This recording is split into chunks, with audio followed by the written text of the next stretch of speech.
Welcome to the Creative Impact Podcast. I'm your host, Rachel Caldwell, and I'm so happy you're here.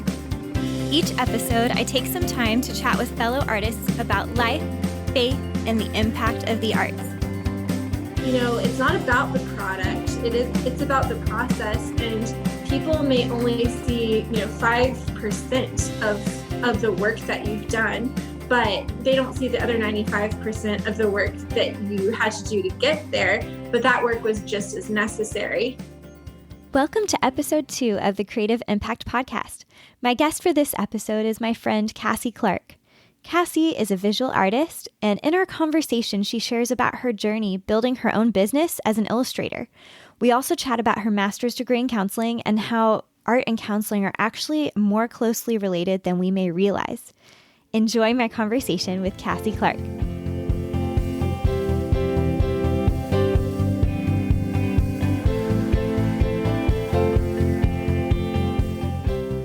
Thank you so much for joining me on the podcast, Cassie. How are you? I'm great. Thanks for having me, Rachel. Yeah, of course. So it's super fun talking to you. We were just talking before we hit record about it's been like almost a decade since we've been in person with each other. So I love that this is an excuse to hang out. I love it too. We were in Caldwell Hall together at Belhaven. I remember that. We were RAs together, right? Yes. On the same class? Okay. Well, I'm trying to remember. I don't know if we were ever... Or were you with SG, actually? I think I was with SG, but I feel like we were together. Yes, I feel like we were together too, because we had those joined RA meetings. Exactly. So, fun. Those are some of my favorite memories from Belhaven for sure, getting to be with the RAs. And you were one of the RAs whenever I was a freshman in Caldwell, so that was super fun. That's why I remember. Yeah. I'm like, she's the coolest. That's hilarious. I love it. But yeah, I tell people all the time that being an RA was one of the most like formative things for me, I feel like, and really helps me in my job now more than anything else I've done, I feel like. So it's pretty cool. That's wonderful. Yeah, I think I probably learned a lot of skills at the time that I didn't really realize that helped me grow up some. So exactly, which is super cool.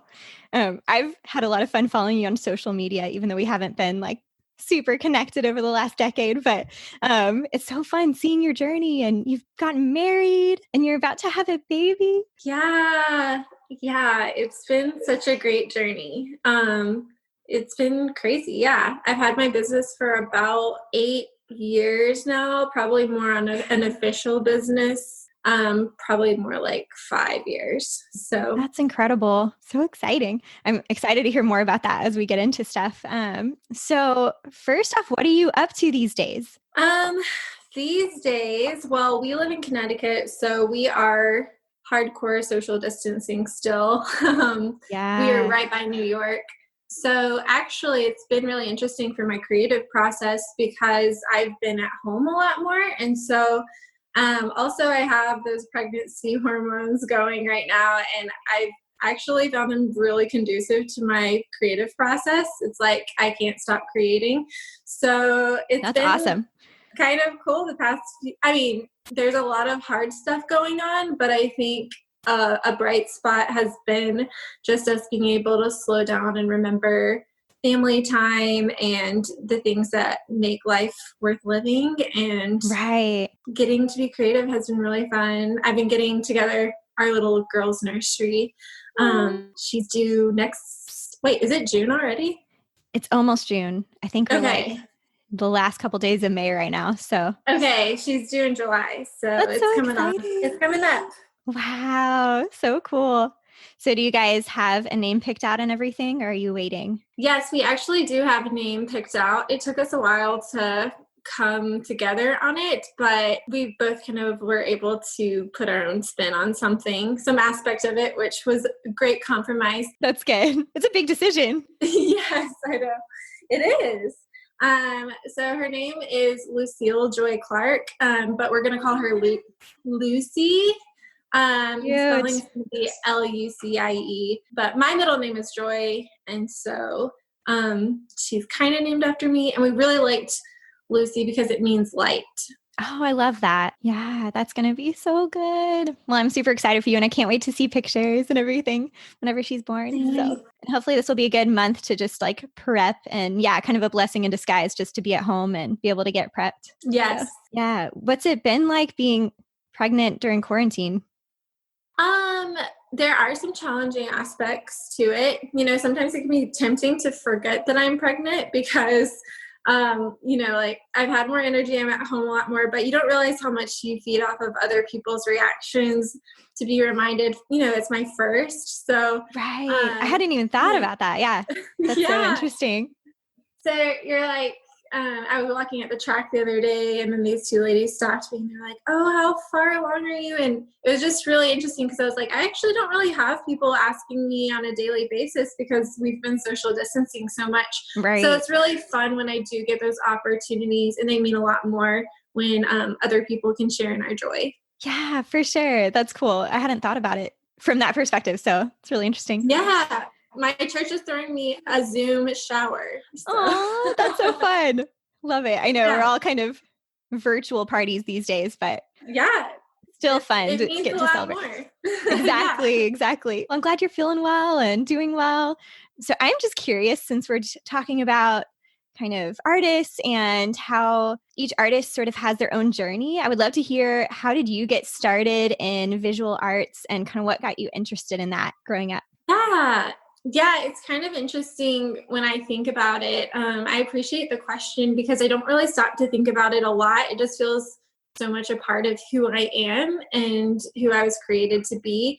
Mm-hmm. But I think it is good to reflect on what first piqued interest. So my parents really cultivated the arts in our home in the sense that they were always encouraging us, whether it be singing, musical instruments.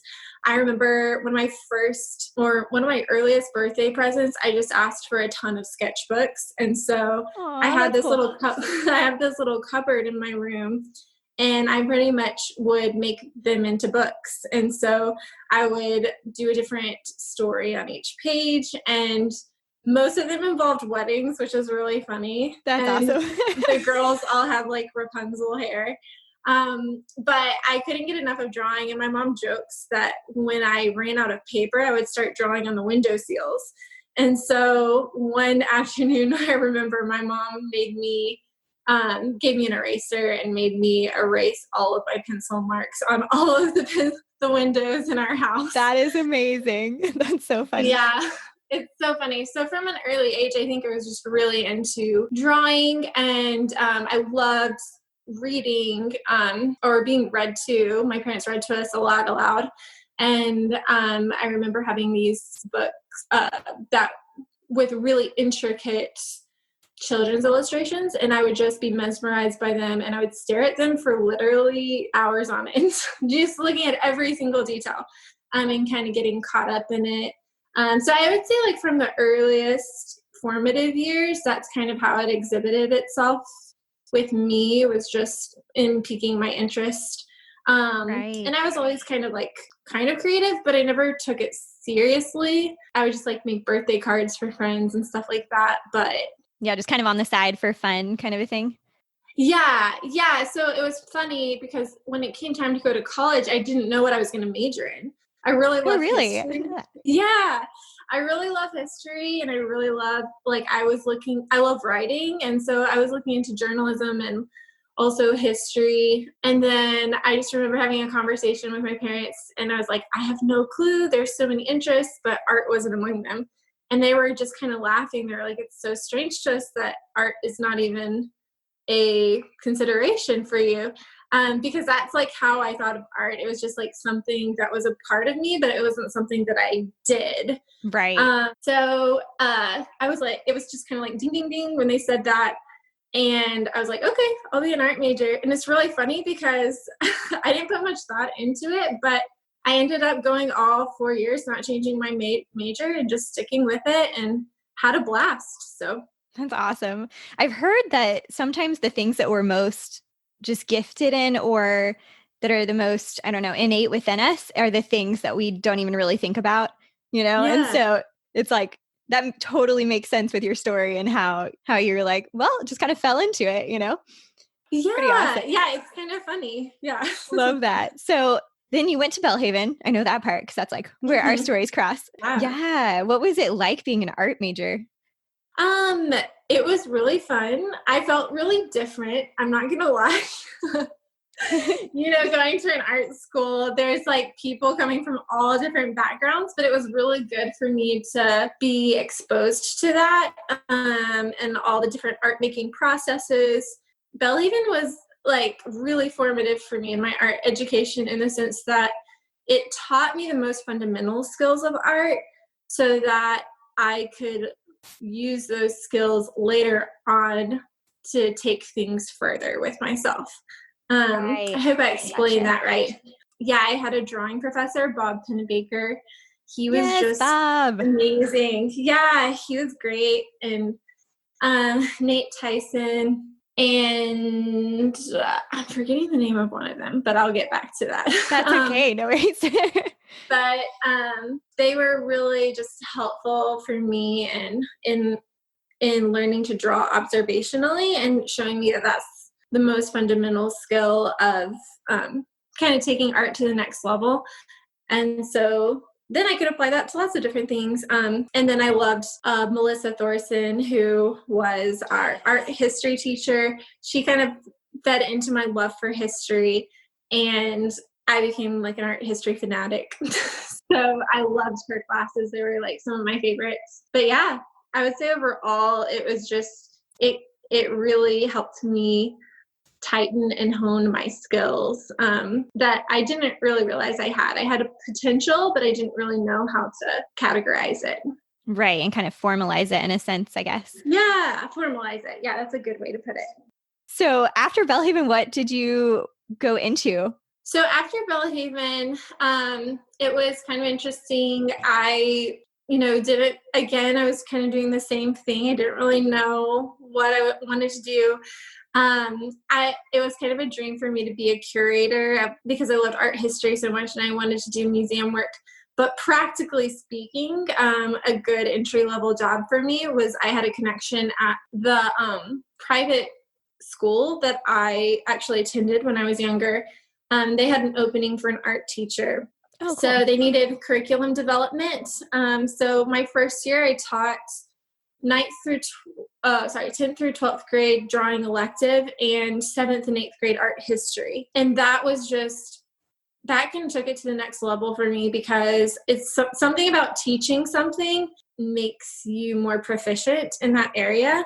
For sure. So the student becoming the teacher, I'm sure you found that to be true with dance. Oh yeah, for sure. There's definitely been times it kind of forces you, I think, to really dig into it and you kind of realize like, well, I've kind of been doing this, but I don't know how to break it down or teach it or whatever. And so, yeah, it takes that extra level, I guess, of proficiency for sure. And I don't know if you know this, I taught math for a semester, which is kind of hilarious. I mean, it was fun, but yeah, I was like literally staying a day ahead of the students. I'm like, oh yeah, I don't remember how to do this. Oh my goodness, that is hilarious. But I'm sure you're much better at math now. Yes, exactly. It definitely refreshed it a lot for me. I was like, okay. It was my like in between semester from when I got certified in dance to when I could really start interviewing and everything. Because I think I got certified in December. So then I had that spring semester where, job openings aren't really available. So I was like, well, I'll just sub in a math class. And yep, that was a fun journey. That is awesome. That would be the scariest job for me, to be honest. I haven't cracked open a math book in years. Love it. Yeah. But I totally get what you're saying about as a teacher, like whole nother level. Oh yeah, totally. And then the next year they needed more curriculum development at the elementary school. So I taught the next year 1st through 6th grades. Oh, wow. So totally different ends of the spectrum. Yeah. So I was teaching really elementary fundamental skills, just like letting them be creative. And that was a stretch for me too, because I had been so structured in college. And just kind of, it was really refreshing remembering the first things that made me fall in love with art. which was also, I feel like, furthered my development as well as just an artist. So in a span of 2 years, I taught 1st through 12th grade, and I also taught drawing classes at our local art museum for people in the community. So I was teaching 1st through adults. That is incredible. It was so a great experience. Yeah, for sure. So you're from Laurel, right? Laurel, Mississippi? Yes, okay. Laurel, Mississippi. Yeah. So I know their claim to fame right now is Hometown. Yes. The TV show on HGTV, which is super fun. And did I see something on Facebook that you had some artwork in the background of one of the episodes? Oh, yeah. So I had to sign a release form for them to, they happened to film with some of my art in it. So that was fun. That is super cool. I love HGTV, and they're definitely one of those shows that I watch all the time. So I was like, no way, she knows them. That's super fun. Yeah, Aaron and Ben are like my parents' next door neighbors. So really? She's actually a funny story. She helped me get started on my art journey when I was teaching, because she helped me. We just got connected through a friend, and she was really kind, and she showed me how to scan images, and we can talk about all that soon, but that's part of my artist development. She was very much a part of the beginnings. That's super cool. I didn't even realize that, but good transition there. So yeah. So what was that like? So I know you were teaching, and then was that around the same time that you were starting to build your business? Yes. So I think just because I was teaching drawing so much, it was just fresh on my mind. And moving back to a place that I'd grown up in, I didn't grow up in the historic district of Laurel, but my parents moved there right when I moved off to college. So it was almost like when I moved back home for teaching, it was almost like I was rediscovering Laurel in a way. Yeah, with kind of the fresh eyes of everything that you had learned at Belhaven and like observing. Oh, yeah. And if you know anything about Laurel, or if you've visited, it's one of the most drawable little towns ever, because the people who settled it, and this is my love of history coming in, they cared so much about culture and the arts and bringing that to our town. And we were one of the largest distributors. We had a big sawmill corporation, and there was a lot of money from that. And so you had the museum was formed from a guy who came back to Laurel after going to Princeton. And there's just a lot of families devoted to investing in culture and the arts. So you have That's really cool architecture there. So I studied abroad a semester in college in England, and I studied Gothic architecture, but it was cool because when I moved back to Laurel, I was like, what? We have neo-Gothic architecture here? We have Romanesque architecture? We have all these Italianate architecture? It was just really cool because these people would travel the world and bring back these architecture plans and then try to inculcate that into the community. So it was such an interesting re-education in a way. So I just kind of set about drawing our entire historic district and would try to sell prints at little local shops. And those were my humble beginnings. Yeah, that's so cool.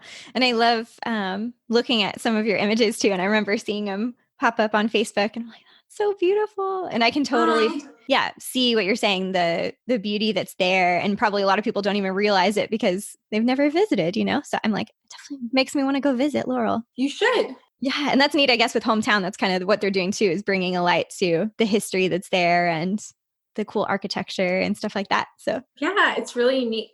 So I know you've said you started your business about 8 years ago, but then full-fledged 5 or so. Yeah, probably more seriously about 5 years ago. I think when I lived in Laurel, I was just more focused on teaching, but those were a really great couple of years to just kind of get my feet wet with dabbling in sourcing art materials or connecting with other artists.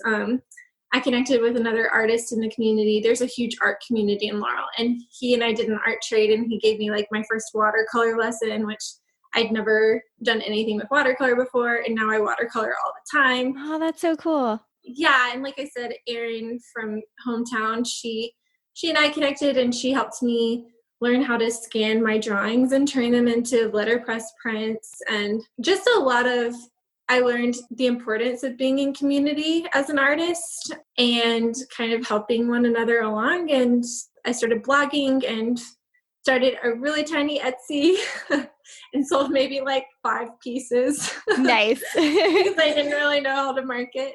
And I think Instagram was just now coming out around that time. Isn't it crazy how recent all this is when you really stop and think about it? It's really crazy. And now Instagram's a huge part of my business. So I think those were just like the beginnings of learning. And my mom was like my unofficial business manager and helped me kind of think through starting an LLC and all that kind of stuff. So it was a really great learning time for me. That's awesome. So then what was it like developing it more into like a full-fledged business for you? Yeah, it was funny. It's kind of how I came to become an art major. It just kind of fell into my lap. And I really can only attribute it to God, just opening doors and then giving me the chutzpah to follow through with it. Right. And because I wasn't looking for it. So I really felt called to, after 2 years of teaching, I had kind of been praying about it for a while. And so I'm a Christian. For those, I haven't really said that officially, but I'm a Christian. So my faith is just a huge part of my life. Yeah. It's the only thing really. And so I've been praying for a while. I knew that teaching was coming to an end for me, and then I had learned all I could at that stage. And so I've been praying about what was next. So I was considering actually an art history master's at UT of Austin. Oh, really? So I loved art history so much. But it was that or go to seminary in Kentucky. That's awesome. I love 2 very different, but very connected to like your heart. Yes. Yeah. Two big loves for me, because when I moved back home, my parents were counseling a lot. My dad's a pastor. I saw a lot of the ministry they did, and I was really connected with my church and involved there. I saw the importance of it and have always had a heart for ministry. So I was considering learning counseling. So it was funny because my mom and I did a road trip to Austin, and as soon as I walked on the campus, I was like, I don't feel like I'm supposed to come here. I feel like I'm supposed to. And she was like, well, I knew you'd come to that decision, but I thought we'd just go ahead and make it a fun road trip. Moms Thanks, Mom. Moms tend to know somehow. They do. It was a fun trip. They have really good food there. Oh, yeah, for sure. We actually lived in Austin for 2 years. I remember you saying that, and it's a really cool city. So yeah, for sure. There's a lot of neat, art scene and dance scene for sure, and food. The food's probably one of my favorite parts. So great. So then I moved to Louisville, Kentucky, and started my master's in counseling. And I just, in my classes, I would just start doodling. I'm not super proud of this. I started making comic strips, and sometimes certain professors that were extremely caricaturable, I would make the stars of my comic strips while I was listening. And I'm one of those weird people who, I'm almost 31, and I will sometimes be doodling in church because it helps me listen. Right. Yeah. It's kind of a way to process information. Yeah. Exactly. So one of my first drawing series I actually came up with in my systematic theology 3 class. I love that. Drawing, but people would kind of peek over my shoulder, and I feel bad if I was distracting to some people. But oops, sorry, guys. Yeah, sorry. This is helping me, but probably not you. And then I would get people being like, "Oh, you can draw. Can you do this for me? Do this for me?" My first semester of moving to Louisville, I actually did what I did with the historic district of Laurel. And I just thought, maybe I can make some money on the side while I'm here as a seminary student. So I drew the most important building at the seminary, and then I pitched it to someone who who worked in the president's office, and kind of got an audience and got a licensing deal out of it. And they printed them and paid me for the artwork. And that was a cool first feeling of oh, I still have it, and maybe this is something I could kind of do on the side while I'm here. And then, yeah, like I said, just random connections. My husband he jokes that he's the person who made me as an artist because he was working in the housing office. So he would sometimes hear people needing certain image projects and he would show them my work. And then I would get little jobs through the seminary a lot. And then just to give you an example, like the president of the seminary I went to has a radio show. And my biggest thing was they had someone reach out to me to draw all of the podcast interviewees for the show to feature on the website, which I was like, that was huge for me. I was like, what? Yeah, that's amazing. Through that, another company saw my work and they reached out to me to draw all of the speakers for like 50 speakers for like a huge conference they had. Wow. So with those two under my belt, like I was drawing a ton and being a student. And then one of the professors at the seminary saw my work and he was writing a children's book and he was like, hey, could you illustrate this for me? So that's just like an example of, I didn't really know how to market myself well. I wasn't really super savvy on Facebook, but I just tried to do what I did excellently. And the Lord just kind of opened doors, and through word of mouth, the projects that were brought my way kind of forced me into growth that I wouldn't have pursued otherwise. Yeah, that's super beautiful. Just, the journey of staying faithful and staying excellent in what you're doing, and then how that leads one step to the next, and kind of starts to open more doors. And so where do you find yourself right now? What's your current kind of flow with your business and with your art? Yeah, I am so thankful. I feel like I'm kind of at a sweet spot with it right now. I work kind of semi full-time from home. And so I recently illustrated a children's Bible that I mentioned before that's going into print later this year. And right now I'm currently working on a children's book series with another publishing company that I really love. I actually read their books as a kid. So that's so neat. Full circle-ish. Really full circle. Like I even remember praying that God would let me illustrate books for them one day. So I was just like, whoa, that's kind of strange that this is all kind of happening. I'm doing those things. And then I'm trying to just keep up my own artwork projects to supply my Etsy shop with right now, which I'm still kind of building up. But I think the commissions are the things that keep me busy. So that makes sense for sure, especially because they sound like really big projects. It's not just like one drawing, it's, like you said, like 50 drawings. Or Oh, yeah. And I'm still learning a lot too, I think that's the humbling thing about being an artist. And you probably can speak to this as well. It's like you look at something you did 2 years ago and you're like, ooh, someone paid me to do that. But then at the same time, it's like, that's part of the whole process, is like being content with where you are and then also not being complacent and continuing to grow. So I'm just taking things as they come right now. And that's awesome.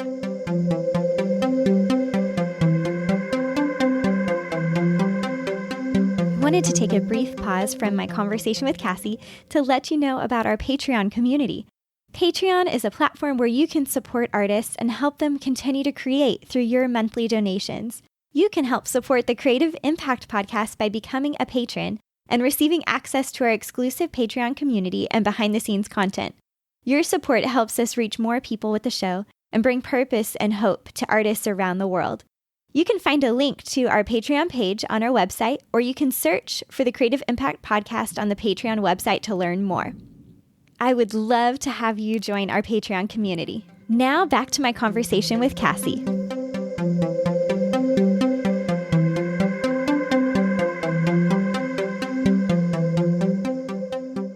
Can you tell us about a time, like one of the most challenging times with, I guess, your journey, and whether it's your business or just in general, what's been one of the most challenging times? Yeah, I would say probably the biggest, thankfully I've never been in a spot where I rely solely on my art to provide for myself. So I realize that's like a completely different category that some people have to deal with, and that's extremely hard. Mm-hmm. For me, I've been really blessed to not be in that situation, but it has been more just like a personal journey for me.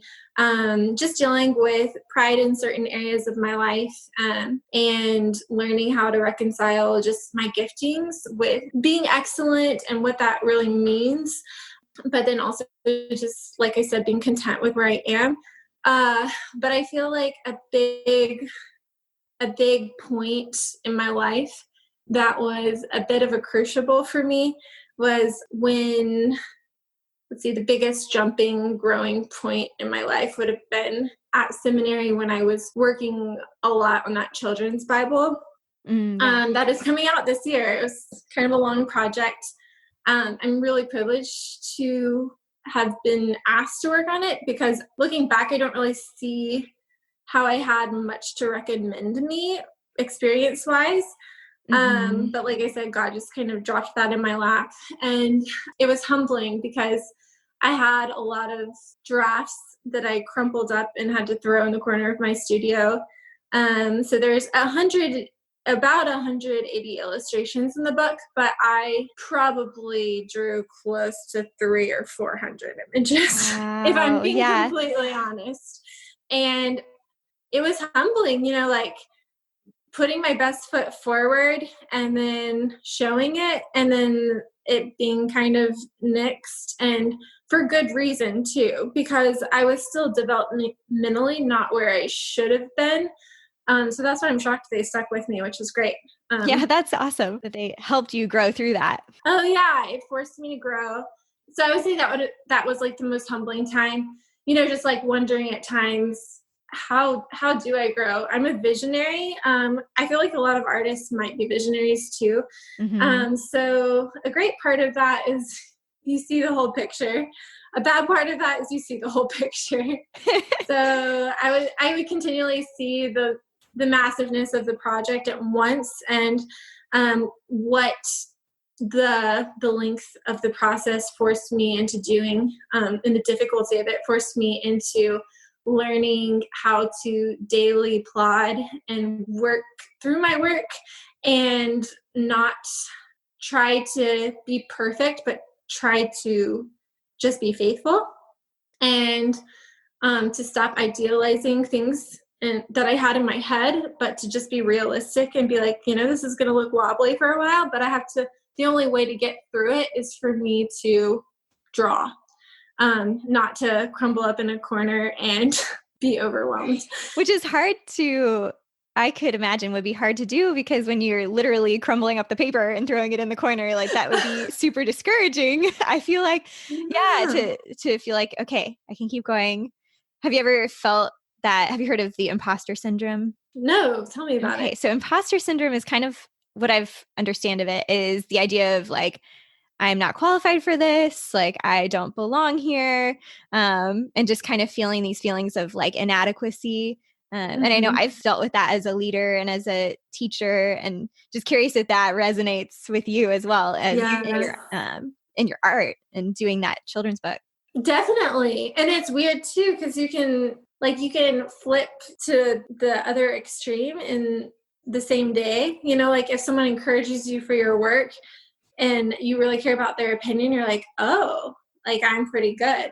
And then it's funny how the next minute you can just plummet when something's not received well, or when you just don't feel like your hand is working that day, or in your case your dance is working, know. So it's that's why I kind of bring it back to learning humility, and just like not being afraid of being humbled in the process. I was reminded a lot actually during that time of stuff that my professors would say in college, and they called it the process.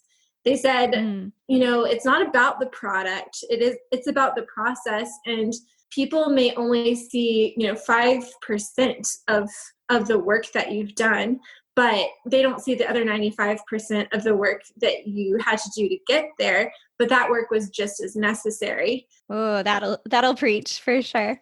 It'll preach. Yeah. So like all of those crumpled pieces in the corner, the only way for me to actually force my way through that whole process was to start seeing those as a necessary part of the process and as significant as the finished product, which was, like I said, humbling and hard.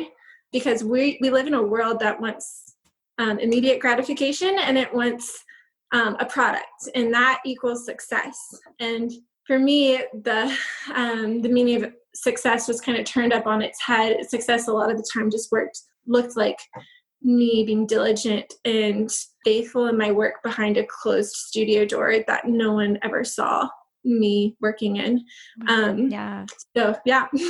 I love that so much. That really speaks to me as well. Yeah, it totally relates to dance, and you put in the hours and the time and the effort, and a lot. Or even with teaching, you're putting in all this work behind the scenes, and what people see is maybe the show at the end of the year, which is great. But it's like really the quote success is coming from the journey and the relationships you've built and that kind of thing. Cool. I think that's definitely going to speak to a lot of people that are listening to this. And I think we can all relate to that, artist or not, Oh yeah. I hope that's really encouraging for people. Yeah. You're not alone in that. And we all feel inadequate. And it's just kind of like what you do with it. One of my favorite quotes is by Vincent van Gogh, and I'm probably going to be really wobbly at quoting it, but he says, like, if you look at a canvas and it's blank and it's kind of basically laughing at you, just put a stroke on it. Just get started. So don't be conquered by fear. Just get something down and don't try to be perfect. Just work through it. So I love that. Yeah. It's so easy to get paralyzed in fear, and just stepping out afraid is sometimes the best thing to do. Like, just go for it. Yeah. And I'm a hardcore perfectionist. So that's something that's, a struggle that I still deal with, and I've got to learn how to work through. So. Right. Totally feel that for sure. So I'm curious to dive a little bit deeper into your experience with seminary and getting a degree in counseling. How cool is that? Yeah, it was really cool. How do you feel like that combines or works with your vision and kind of gifting as an artist as well? Well, when I think about, one of my favorite things about art is the connection it allows me to have with people. So it's really interesting, but, like, I've traveled quite a bit, and whenever I'd be sketching in another country or something, and I was paying attention to the detail of the thing I was drawing or whatever, I can't tell you how many people I met, who didn't even speak the same language as me, but they were just kind of drawn to what I was doing, because there's something inherent in art itself, that if you're doing it observationally and if you're doing it intentionally, people are drawn to that because intentionality shows that you care. And so I don't know if they'd be able to articulate it at that level, but when you get down to the core of it, it's like when you're artistically communicating some beauty, that speaks to people just about, like intentionality and how you care. And it kind of opens a door for communication that may have not been there before. That's a bit universal and transcendent in a way. Right. Beyond language and culture even. I'm sure you found that with dance too. Yeah, for sure. It's pretty incredible, the barriers that it can cross, and I think with art, any kind of art, you're, like you said, you're being intentional, and usually it's showing emotion in some way, or capturing that. And so I feel like it does speak in music. Oh my goodness. Music is so amazing with that as well. Yes. And it shows vulnerability as well. That's the word I was thinking. Yes. Vulnerability. Yeah, exactly. And I just think of all the art that's impacted me throughout the years. When I look at it, if I think about the time period or the language that artist lived and moved in, it wouldn't have looked anything like mine, but it communicated with me on an extremely deep level. So for me, that's been like a favorite driving force for me in art, is the pursuit of beauty.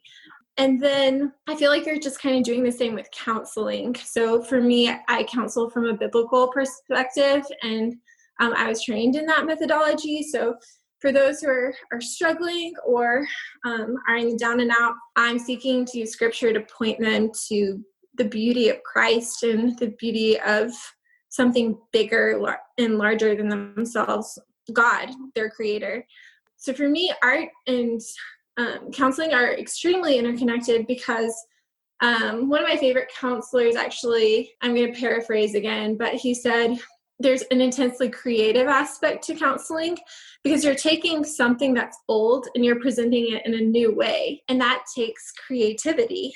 Yeah, that's really profound.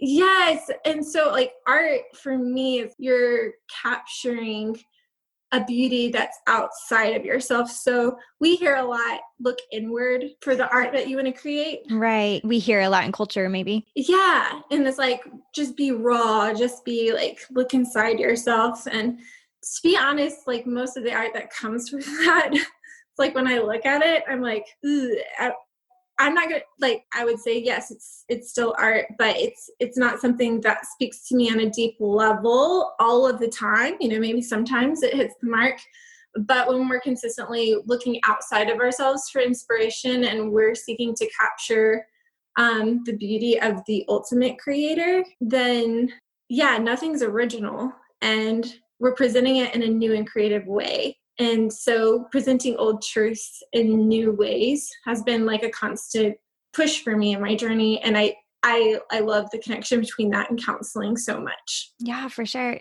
So are you currently like actively doing counseling, or what does that look like right now? Yeah, I think I've always just wanted to use counseling really informally. I think we all counsel all the time. So true. You know, just like with a deep friendship or whatever. So anyone's capable of counseling because it's just a part of who we are. For me, just with my training, I just want to be a blessing to people around me. So for me, a lot of the time it looks very informal, like an encouraging conversation or meeting with someone who's just having a hard time in my church or whatever. I hope to at some point get to a more formal level with it, but just where I'm at with life right now it doesn't lend itself to that. But I do find a large benefit from the informal aspects of it.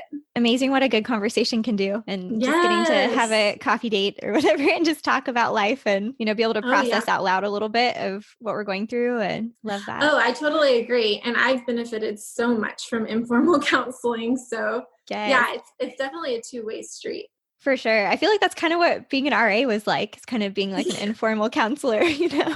It's so true. A lot of listening. Yes, a lot of listening. And that's so huge. I think people just want to feel heard and understood a lot of the time and know that they're not alone. Yeah, that's true. So we're going to kind of start wrapping up a little bit, but I'm curious to know, what is something that you, like, what's one of your favorite things right now? Could be serious or silly, whatever. Okay. One of my favorite things right now is actually, I think I told you something else before, but it's a lot of things. But actually, if I'm being completely honest, it's been cooking more. We've been in isolation, and so it's given me a lot more time to just kind of have a creative outlet to find new recipes and just at the end of a long day, have fun cooking something that's really nice to eat. So that's been a great my favorite simple thing. Joy lately. Yeah. Yes. Do you have a favorite recipe lately? So I did find this amazing recipe from this person I follow on Instagram. It's like a rotisserie chicken, but you put an entire stick of butter underneath the skin. And it completely is like the best chicken I've ever had. I make a little garlic sauce to go with it. And then we have like roasted potatoes and carrots and shallots and cool herbs and stuff. And it's something I make like once a week, and it's just delicious and soothing. And I always get a good night's sleep after I eat it. So that's a good sign then. Yeah, that sounds delicious. Pretty much anything with butter is gonna, you know, it's hard to go wrong. I know. It's the Southern coming out. Yes.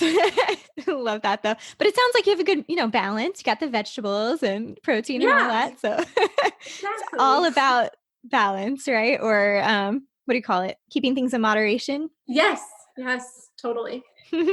So as we wrap up, is there something that you would want to just leave with anyone that's listening, kind of one piece of encouragement or word from your journey that you would want to share with other artists? Yeah, I think I alluded to this before, but just to go a little bit deeper, I'd say just don't be afraid to be humbled in your process as an artist. I think we can try to avoid pain a lot, but all of the things worth doing in life take a lot of time. They take a lot of effort. I was listening to someone recently, and they said, to experience true freedom, there's an intense stage that you have to go through after mediocrity that requires you to be a slave to your craft, basically. And I think there's just like a lot of truth to that. I think 10 years now after college, I'm just now starting to glean the fruits of that and see that, all of those days that I felt like I was just slaving over art, it's starting to come more naturally and more easily for me now. And it's looking the way a little bit more like how I want it to look. And I'm more aware of my style and my aesthetic, and not to say that I've reached the apex of growth, but there's definitely a bit of a plateau that I'm hitting now in the sense of ease. So that's been a really encouraging thing for me to kind of hold on to. So don't be afraid of being humbled in your craft. And, but then also just remember that it's the creator who gave you your abilities, and that, yes, being excellent in your craft is totally worth it. But if you have a gift, see it as something that you're stewarding, and it comes from him. It doesn't come from yourself. That takes a little bit of the pressure off, I think. Mm-hmm. And it gives you more enjoyment in what you do. So just enjoy it. And always work to be content with where you are in your development, but never be complacent. So that's awesome. Thank you so much. Those are really, really good words for everybody to be encouraged and just walk away from this conversation, myself included, but to walk away and just feel re-inspired that it's okay to lean into the hard places, and to push through and continue to work and just be diligent, like you said, and be faithful with what we've been given. So thank you for your inspiration to me and to all the people that are listening. Thanks. It's also finding to hear too. And I appreciate you for having me. This has been so fun to be a part of this. So Cassie, where can people find you if they want to get in touch with you, or, maybe get some work commissioned or something like that? Yeah. So you can find me on CassandraClark.co. I don't know if you want me to spell it out or if it's going to be on the... I can put it in the show notes. Okay, awesome. So CassandraClark.co, and I really do a lot on Instagram. So that's my Instagram handle as well, CassandraClark.co. So either one, you can get in touch with me. Awesome. Well, I'll definitely put that in the show notes so people can find you and kind of follow along with the work you're doing as well. Thanks. That would be the best. Yeah. And I can't wait to see what other people you have on here. Yes, it's going to be so fun. Well, thank you again. You're awesome. Thanks, Rachel. You're awesome too. I miss you. Hope we get to get together in person soon.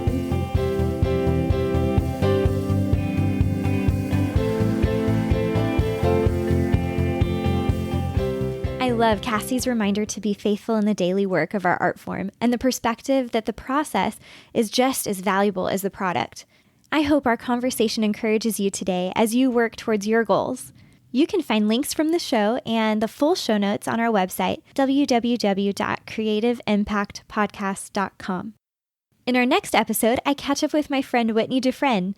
Whitney is a professional dancer with Doug Veronin Dancers in New York City. We share lots of laughter, but we also dive deep into Whitney's journey with insomnia and depression.